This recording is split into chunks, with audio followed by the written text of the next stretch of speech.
Class 12th physics unit first electrostatics topic continuous charge distribution किस पे linear charge distribution surface charge distribution and volume charge distribution.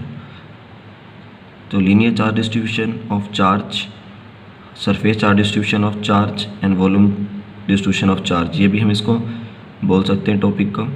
मैंने linear charge distribution denote किया है। Linear charge distribution means one dimensional, surface charge distribution means two dimensional and volume charge distribution means three dimensional.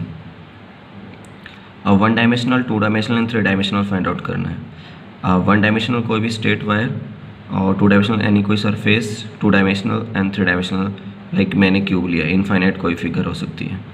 तो उससे पहले हम topic distribution करने से पहले हम एक थ्री बेसिक डिफाइंड टर्म्स पढ़ते हैं, linear charge density, volume charge density and surface charge density. First है हमारी linear charge density. Linear charge density कहते हैं it is defined as the charge per unit length is known as charge density. इसको हम किससे denote करते हैं? Lambda से। फॉर्मूला क्या हो जाएगा? Lambda equals to Q by L. अब चार्ज को मेजर करते हैं हम कूलाम में, लेंथ को मेजर करते हैं मीटर में, तो इसको हम ऊपर लेके जाएंगे तो क्या हो जाएगा? Metre minus Q. ये सिंबल ध्यान रखना है, लैम्बडा से डिनोट किया जाता है इसको, और इसके अकॉर्डिंग हमने फॉर्मूले के अकॉर्डिंग डिफाइन करा। देखो चार्ज पर यूनिट लेंथ, इसको हम रेशियो से भी डिफाइन कर सकते हैं। It is defined as a ratio of charge per unit length, इससे भी इसको डिफाइन कर सकते हैं। नेक्स्ट है हमारा surface charge density. Surface charge density क्या है? ये टू डायमेंशनल के लिए होता है। It is defined as the charge per unit surface area, charge per unit surface area is known as surface charge density. Symbolic form में denote कर दिया। It is denoted by sigma. Sigma का formula क्या होगा? Q by S. Unit क्या हो जाएगी? Coulomb per metre square और कूलम पर मीटर्स, ऊपर जाके माइनस का हो जाएगा। सिमिलरली ऐसे क्या निकालना? Volume charge density. क्या हो जाएगा आपका? Volume charge. तीसरा टॉपिक है volume charge density. It is defined as the charge per unit volume is known as volume charge density. It is noted by rho equals to Q by V. Unit क्या हो जाएगा? Charge को million cube में, volume को metre cube में, ऊपर जाएगा तो क्यूटर माइनस क्यूब। ठीक है, ये डिफाइन हो गया। अब चार्ज डिस्ट्रीब्यूशन पढ़ेंगे। अब हमारा टॉपिक है फर्स्ट लीनियर चार्ज डिस्ट्रीब्यूशन, जिसको वन डायमेंशनल। तो कंसिडर है line whose length L uniformly charge distribution Q। क्या? Uniformly charge distribution. अब uniformly charge distribution over the length, consider a small element having charge dq and small whose length is dl। उसकी length क्या? dl है, charge वहाँ पर dq है। अब consider a point P having charge q not with distance r।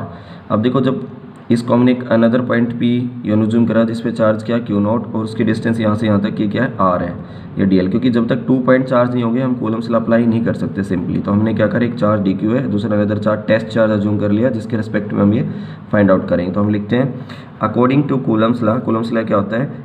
F 1/4πε0 Q1 Q2 R²। तो एक charge हमारे पास Q नॉट, दूसरा चार्ज dq, ये वाला डिस्टेंस r², ये हमारा कांस्टेंट टर्म होती है। और df इसलिए लिखा है कि चार्ज हमारे यहाँ इस एरिया में ले रहे हैं, तो यहाँ length dl, charge dq and force df, small force. ठीक है, अब ओवरऑल सरफेस लेंथ पे निकालना, तो लिमिट क्या होगी? L। तो ओवरऑल लेंथ पे निकालने के लिए हम क्या करेंगे? इंटीग्रेट कर देंगे। तो लिखेंगे integrating on both side with limit L। df integrate कर दिया, इधर भी इंटीग्रेट कर दिया। अब देखो Q नॉट और ये तो चेंज होंगे नहीं, ये तो कांस्टेंट टर्म है, तो इसको हमने बाहर ले लिया और बचा dq अपॉन में r²। तो क्या हो जाएगा? अभी इसको है ना टीचर बोलता कैंसिल आउट कर दे। कैंसिल नहीं, इसके आगे क्या लिखा हुआ? 1। क्या है इसके आगे? 1। और 1 जब कांस्टेंट टर्म का इंटीग्रेट करते हैं तो जिस वेरिएबल रेस्पेक्ट में क्या होता है वो वेरिएबल आ जाता है। अगर यहाँ s होता तो s आ जाता, a होता तो a होता, जो भी यहाँ वेरिएबल जिस रेस्पेक्ट में इंटीग्रेट कर रहे हैं वो आता है। और कुछ नहीं है तो इसमें तो 1 मल्टीप्लायर कांस्टेंट टर्म का ही होता है। तो ये कांस्टेंट बाहर आ गया, Q/ε0, अंदर क्या बचा? r², Q/r²। Second equation assume कर लिया। अब क्या करते हैं हम? हमारा क्या था? Linear charge density. फॉर्मूला क्या होता है? Lambda Q/L। सो लैम्बडा अब स्मॉल के लिए चाहिए, तो हम स्मॉल के लिए क्या करेंगे? dq/dl। हमें dq की वैल्यू चाहिए जो यहाँ रिप्लेस करेंगे, तो dq की वैल्यू क्या हो जाएगी? इस लैम्बडा को इधर ला के मल्टीप्लाई कर दिया, lambda.dl, dq की वैल्यू होगी। इक्वेशन नंबर 3 अज्यूम कर लिया। अब इस dq की वैल्यू को इस इक्वेशन सेकंड में पुट कर देते हैं। From equation second and third we get, इसकी वैल्यू को हमने ऊपर से इसकी वैल्यू को जो ये आई है इसको यहाँ रिप्लेस कर दिया, यहाँ पुट कर दिया, ऊपर वाली इक्वेशन देखो यहाँ पुट कर दिया। अब ये पुट किया तो ये वैल्यू क्या होगी, F equal to Q not 4πε0 lambda dot D L R square, limit L ही रहेगी, एक्सप्रेशन सोल्व। अगर हम इसको वेक्टर फॉर्म में लिखें तो यहाँ क्या है, इसके ऊपर पोजीशन वेक्टर हो जाएगा और इसके ऊपर कैप लग जाएगी।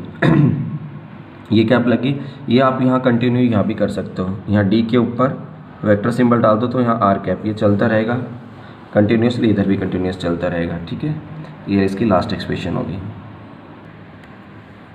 नेक्स्ट तो इसी का सेकेंड टॉपिक है सरफेस चार्ज डिस्ट्रीब्यूशन। हमने लीनियर चार्ज डिस्ट्रीब्यूशन कर लिया, फिर हमारा सरफेस चार्ज डिस्ट्रीब्यूशन। अब क्या है, हमने 2 डायमेंशनल, किसके लिए लेना है 2 डायमेंशनल, तो एक सरफेस एरिया मान लिया हमने, सरफेस एज्यूम कर लिया, uniformly charge distribution and whose surface area S, consider a small element whose charge dx dq and surface area ds, consider a point p having charge q naught and distance r। Same वही, बस diagram change हुआ है सब कुछ। अब 2 point charge मिल गए हमें dq and q not and r डिस्टेंस, तो कूलम्स लॉ अप्लाई कर सकते हैं। तो according to Coulomb's law f is equal to 1/4πε0 q1 q2 upon r square.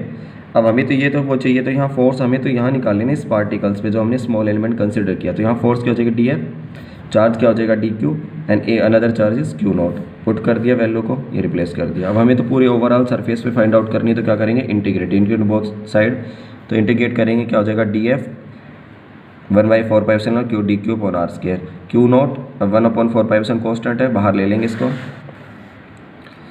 इसको ये q इक्वल्स टू ये 1 था फैक्टर, तो इसके रेस्पेक्ट में इंटीग्रेट हुआ तो क्या हो जाएगा f और q not upon 4πε0 dq upon r square, ये वाली रे बच गई। अब हमें सेकंड के लिए निकाल रहे हैं, तो क्या हो जाएगा सरफेस चार्ज डेंसिटी क्या होता है सिग्मा इक्वल टू q/s, और स्मॉल के लिए निकालेंगे तो dq अपॉन में ds, तो हमें तो चार्ज की वैल्यू चाहिए dq की, तो सिग्मा उधर चलेगा, sigma dot ds third equation. अब dq की वैल्यू को यहाँ सेकंड इक्वेशन में रिप्लेस कर देंगे। अब रिप्लेस करेंगे तो क्या, putting this equation in this, तो क्या हो जाएगा f equal to q not 4πε0 sigma dot ds r square, equation 4 assume कर लिया। अगर इसी इक्वेशन को हमें वेक्टर फॉर्म में लिखना है तो क्या हो जाएगा f q not 4πε0 integral s sigma dot dx r square और कैप। ये देखो यहाँ पोजीशन वेक्टर लगा तो ये हो गया, देखो ऊपर मैग्नीट्यूड फॉर्म है और ये वेक्टर फॉर्म है। अब लास्ट इसका थर्ड पॉइंट क्या है, वॉल्यूम चार्ज डिस्ट्रीब्यूशन।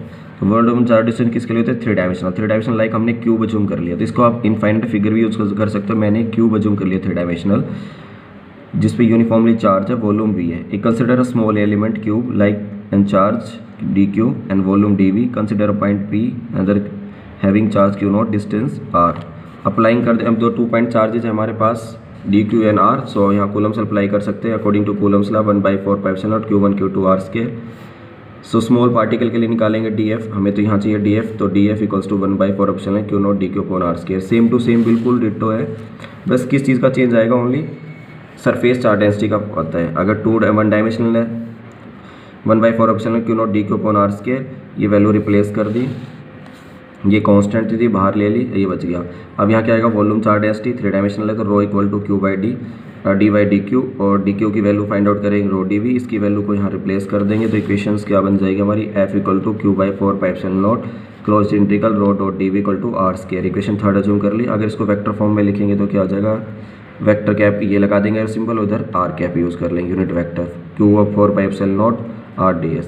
सब क्वेश्चन सेम टू सेम है, बस क्या डिफरेंस आएगा, यहाँ लीनियर चार्ज डेंसिटी का डिफरेंस आया था और यहाँ सरफेस चार्ज डेंसिटी का फॉर्मूला आया था, और इस वाले में लीनियर चार्ज डिस्ट्रीब्यूशन का आया था।